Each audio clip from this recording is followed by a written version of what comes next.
तो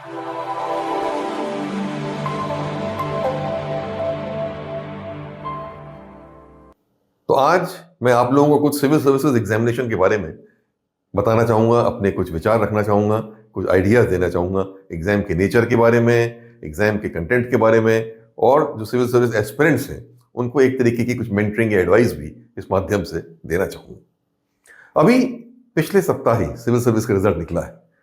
800 या 900 बच्चे, boys and girls, have been selected in the civil services. मैं उन सबको अपनी ओर से हार्टिएस्ट फेलिसिटेशंस, हार्टिएस्ट कंग्रेचुलेशंस देता हूँ। बहुत बहुत बधाई, बहुत बड़ी सफलता उन्होंने प्राप्त की है।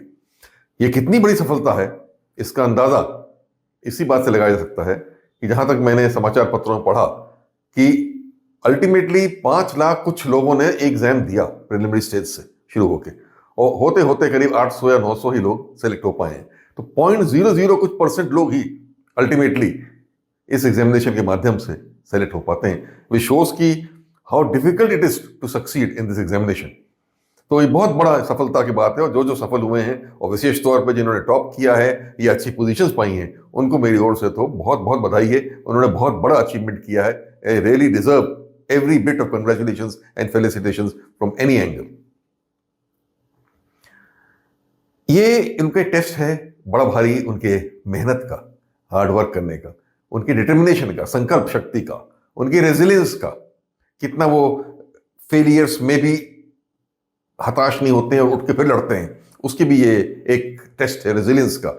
साथ साथ उनकी इंटेलिजेंस का, उनकी काबिलियत का, उनकी ग्रास्पिंग पावर का, उनकी पावर ऑफ एक्सप्रेशन का, कितना अच्छा लिख सकते हैं, कितना अच्छा बोल सकते हैं, इन सभी चीज़ों का ये बड़ा अच्छा एक टेस्ट है। ये परीक्षा यूपीएससी द्वारा जो बनाई गई है, इससे सिविल सर्विसेज के लोग सेलेक्ट किए जाते हैं। मैं भी आईएएस ऑफिसर हूँ, मैंने भी इस परीक्षा दी थी। मैं 1978 बैच का आईएएस ऑफिसर हूँ, अब रिटायर हो गया हूँ, यूपी के चीफ सेक्रेटरी की पोस्ट से रिटायर हुआ। तब परीक्षा के सिस्टम कुछ फर्क था। It was very different module जो आज का मॉड्यूल है, बल्कि उसके बाद मॉड्यूल एक बदला 1980 के बाद, और फिर इधर पिछले 5-10 साल पहले फिर दोबारा से परिवर्तन आया था एग्जामिनेशन की पूरी स्कीम में। हम लोग के टाइम पे तो ऑप्शनल्स पे बहुत स्ट्रेस हुआ करता था। मुझे अभी भी याद है, हम लोग 5 ऑप्शनल्स दिया करते थे, 3 lower optionals and 2 higher optionals. 3 lower optionals हुआ करते थे आईपीएस और सेंट्रल सर्विसेज के लिए, और 2 हायर ऑप्शनल्स ऐड हो जाते थे आईएएस और आईएफएस के लिए, और साथ साथ में एसए और जनरल स्टडीज और जनरल इंग्लिश, ये सब तो रहता ही था। तो now that whole thing is changed. अब स्कीम क्या है, जनरल स्टडीज के 2 पेपर, 4 पेपर हो गया, एक एथिक्स का पेपर भी ऐड हो गया GS4 के माध्यम से। नाउ 4 पेपर्स जनरल स्टडीज, एक एसए का पेपर है, साथ साथ आपको एक ऑप्शनल आप ले सकते हैं जिसमें आपको 2 पेपर करने पड़ते हैं, and then the personality test and interview. Of course qualifying English and qualifying Hindi वो आपको करना ही पड़ता है, और उसके पहले आपको प्रीलिम्स पास करना पड़ता है, जिसमें एक जनरल स्टडीज का पेपर होता है और एक CSAT का पेपर, इसको आपको केवल क्वालिफाई करना है। यहां मुझे कुछ बातें, मैं जब सोचता हूं और लोगों से बात करता हूं, यंग बॉयज एंड गर्ल्स से बात करता हूं, मैं जगह जगह जाके सिविल सर्विसेज एस्पिरेंट्स को मैं एड्रेस करता हूं, उनके सवालों को सुनता हूं और ये पूरे सिस्टम को देखता हूं, तो कुछ प्रश्न मेरे मन में भी जरूर आते हैं। जिस तरह मैं समझता हूं कि यूपीएससी को भी ध्यान देना चाहिए और गवर्नमेंट को भी ध्यान देना चाहिए, और बच्चों को भी जो बैठते हैं इस एग्जामिनेशन में, उनको भी अपने अंदर देख के और अपना प्लान बनाना चाहिए कि किस तरीके से हम आगे बढ़ें। सबसे पहली बात तो यह कि मैं देख रहा हूं कि मैंने जितनों के बारे में पढ़ रहा हूं, कई बहुत ही मुश्किल से शायद कोई मिल रहा होगा जो फर्स्ट अटेम्प्ट में आया। ये बड़ी अजीब सी बात है। देखने में आ रहा है कोई 2 अटेम्प्ट, तो कोई 3 अटेम्प्ट, तो कोई 4 अटेम्प्ट, तो कोई 5 अटेम्प्ट, मतलब अब अटेम्प्ट्स भी बहुत अलाउड हैं। मैंने देखा स्कीम में तो अब टू 6 अटेम्प्ट्स अलाउड हैं जनरल कैंडिडेट्स और ईडब्ल्यूएस के लिए, up to 9 attempts for OBC and unlimited attempts for SC ST allowed है। और सिमिलरली जो एज का भी है, अब 32 है मैक्सिमम एज, 21 तो मिनिमम है, 32 मैक्सिमम है for general and EWS, 35 for OBC and 37 for SC ST. तो मतलब अब ये हो गया है कि ये देख रहा हूँ कल बहुत अटेम्प्ट के बाद कई लोग आ रहे हैं सेलेक्ट होके, और उनकी एज भी तब तक काफी हो जाती है, और पता नहीं, मुझे तो लगता है कि एवरेज एज 30 के आसपास हो जा रही होगी, हो सकता है 30 के भी आगे हो जा रही होगी जो लोग सेलेक्ट होके आ रहे हैं। तो ये कई प्रश्न जो है इससे मेरे दिमाग में आते हैं कि ऐसा क्यों हो रहा है, क्योंकि मुझे ध्यान आता है कि हम तो 1978 में आए तो फर्स्ट अटेम्प्ट में आए, और बिल्कुल 22 साल की उम्र में सर्विस में आ गए थे, और हम ही अकेले नहीं थे, और भी लोग थे हमारे बैच में जो कि फर्स्ट अटेम्प्ट में आए थे। अब तो ढूंढने से नहीं मिलता है फर्स्ट अटेम्प्ट वाला, ये फर्स्ट अटेम्प्ट वाला कौन सा है। तो ये ऐसा क्यों हो रहा है, एक विचार करने वाला बिंदु है। और हम लोग आए, मैं 22 साल में आ गया, तो मैं पूरे 38 ईयर्स 38 साल आईएएस की सेवा करी। बहुत मौका मिला काम करने का 38 साल में, एंड ऑफ कोर्स मौका मिला कि top position chief secretary to UP government भी हम बन के तब रिटायर हुए। आज ये स्थिति है कि मैं तो ये देखता हूं कि अगर कई लोग जो अब सेलेक्ट होकर आ रहे हैं, जैसे मान लीजिए आईएएस का ही ले लें उदाहरण, क्योंकि मैं आईएएस सेवा में रहा हूं, तो कई ऐसे होंगे जो सिलेक्ट होकर आ रहे हैं, हो सकता है अच्छी पोजीशन भी ला रहे हो सकता है टॉप की पोजीशन भी ला रहे हो, लेकिन वो मालूम पड़ेगा कि वो आगे चल के secretary to government of India या चीफ सेक्रेटरी प्रदेश सरकार के बन ही नहीं पाए, क्योंकि उनकी एज ज्यादा हो गई, रिटायर हो गए। तो ये बड़ा डिमोटिवेटिंग फैक्टर हो सकता है, बड़ा हतोत्साहित कर सकती है बात किसी को भी, कि आप किसी भी करियर में जब जाते हैं तो आपका उद्देश्य तो ये होता है कि उस करियर के आप टॉप पे पहुंचे, नंबर 1 पोजीशन पे पहुंचे। गवर्नमेंट की जो भी पोस्ट है, चाहे आप आईआरएस में हो, चाहे आईपीएस में हो, चाहे फॉरेन सर्विस में हो, चाहे आईएएस में हो, you would like to reach the top position. लेकिन अगर आप मालूम पड़ा आईएएस में है और आपको मालूम है कि आप ज्वाइंट सेक्रेटरी लेवल से रिटायर हो जाएंगे या आप एडिशनल सेक्रेटरी तक मैक्सिमम पहुंचेंगे, तो फिर एक बड़ा, मुझे तो लगता है कि बड़ा हतोत्साहित करने वाला फैक्टर होता है आदमी का, क्योंकि आप आदमी का मोटिवेशन काम करने का उससे कम हो जाएगा। उसको लगेगा भाई क्या फायदा कि हम जब टॉप पोजीशन में पहुंचेंगे नहीं। तो ये भी विचार करने वाला बिंदु है कि ऐसा जो हो रहा है इसका क्या परिणाम आगे चल के जो वो होगा, इसलिए इस पर विचार करने की बात है। तो हम जब बैठे थे आईएएस में, हमको याद है सिविल सर्विस में 1978 में, तब मिनिमम एज तो 21 थी, and if I remember correctly the maximum age was 26, and we were allowed only 3 attempts. खाली 3 अटेम्प्ट हम लोगों को अलाउ किए गए थे और 26 मैक्सिमम एज थी। मुझे लगता है पता नहीं क्यों कि शायद हमें फिर से विचार करना पड़ेगा कि हम मैक्सिमम एज क्या रखें सिविल सर्विस के एस्पिरेंट्स के लिए और कितने अटेम्प्ट्स अलाउ करें, दोनों के पॉइंट ऑफ व्यू से। Point of view from the aspirant also मैं बताऊंगा कि इसके लिए बड़ा महत्वपूर्ण है उनके लिए, and from the point of view of the UPSC examination also, ये बड़ा इंपॉर्टेंट है। हाँ, मुझे तो ऐसा लगता है कि जो पहला सिस्टम था 3 अटेम्प्ट का, शायद वो अच्छा था। Let us give only 3 attempts, why allow more attempts? SC STs को और अटेम्प्ट 1-2 अलाउ कर दीजिए, कोई दिक्कत नहीं। जनरल कैंडिडेट्स को 3 अटेम्प्ट अलाउ करिए। And as far as the age is concerned, why not keep, if not 26, keep it 28, 21 to 28 की एज तक में आदमी बैठ सकता है, और रिजर्व के लिए 1-2 साल और ऐड कर दीजिए आप, उसमें कोई दिक्कत की बात नहीं है। बट इससे बियॉन्ड ना करिए। Why? Because I am saying this is कि मैंने जो सुना है और जो देखा है, और मैं जाके बात करता हूँ जगह जगह एस्पिरेंट्स, ये तो बहुत अच्छी बात है कि जो बच्चे, जो बॉयज एंड गर्ल्स मेहनत करके तीसरे अटेम्प्ट में, चौथे अटेम्प्ट में, 5वें अटेम्प्ट में सेलेक्ट हो गए, उनकी तो जीवन बन गया, उन्होंने सफलता हासिल कर ली। पर मेरे दिमाग में आता है व्हाट ऑफ दोज जो नहीं कर पाए।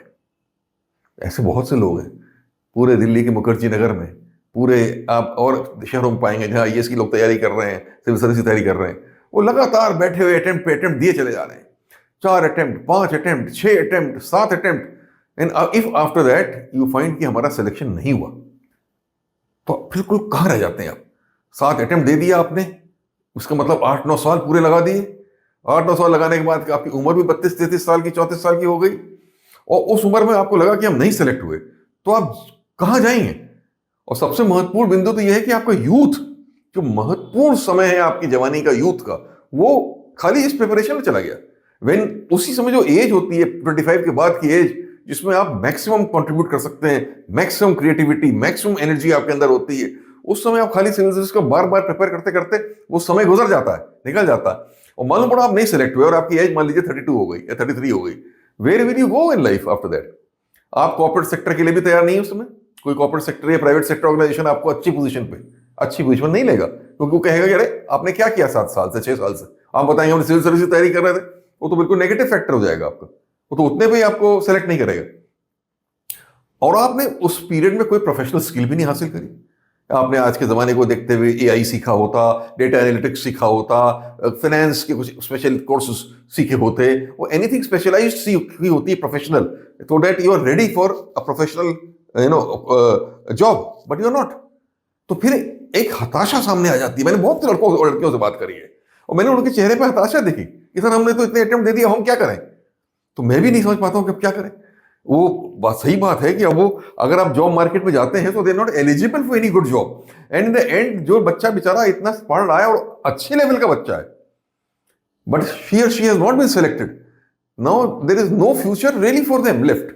तो ये सोचने की बात है, ये बिल्कुल सोचने की बात है, इस पर विचार करने की जरूरत है। इसलिए मैं कह रहा हूँ कि कई लोग कह सकते हैं, मुझे क्रिटिसाइज कर सकते हैं कि साहब आप तो अटेम्प्ट्स कम कर रहे हैं, इससे कई लोग को मौका कम हो जाएगा।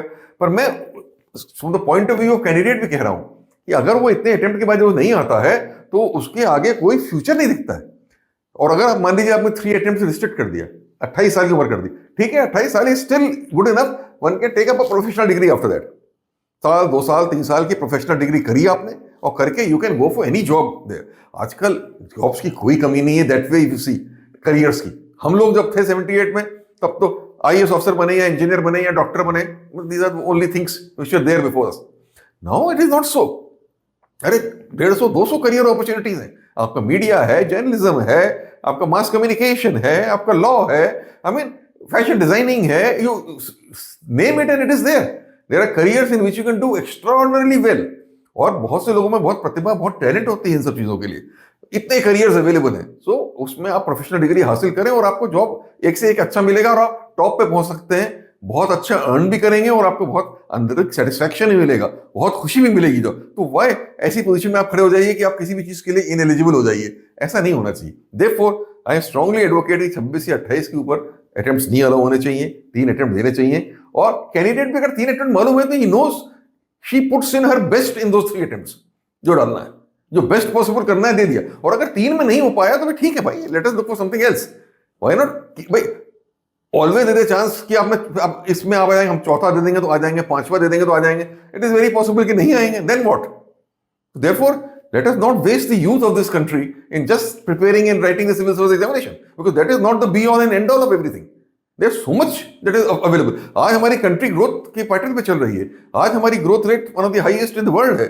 आज बहुत से ऐसी एरियाज हैं यू कैन कंट्रीब्यूट। एआई आ रहा है, टेक्नोलॉजी आ रहा है, दुनिया बदल रही है। तो there are scores of jobs which are available for you, which you can take up and contribute to development of the nation and your own personal development. This is not the only career. Therefore have that option available. और वो तभी available होगा अगर आपके पास as का question होगा, अगर आपके पास समय होगा उसको करने के लिए। इसलिए इसको करना चाहिए। मैं सिंसियरली फील करता हूं कि यूपीएससी को भी इसमें और गवर्नमेंट को भी इसमें विचार करना चाहिए to restrict the number of attempt जैसे पहले था, to lower down the age limit, maximum age limit, so that एक तो उस पीरियड में अच्छे से अच्छे लोग अपना अटेम्प्ट दे दें, और दूसरा ये है alternative careers are available for them.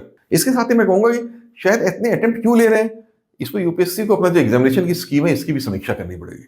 May be it is too heavy, इतना ज्यादा हैवी लोड है उस एग्जामिनेशन के। 4 जनरल स्टडीज के पेपर्स हैं। मैं समझता हूं इतने जनरल स्टडीज के पेपर्स की आवश्यकता नहीं है। Maybe 2 papers are enough. एक एथिक्स का जैसे पेपर है, it's a very good paper. Ethics should be the cornerstone of a civil servant. बहुत जरूरी है एथिक्स होना उसमें।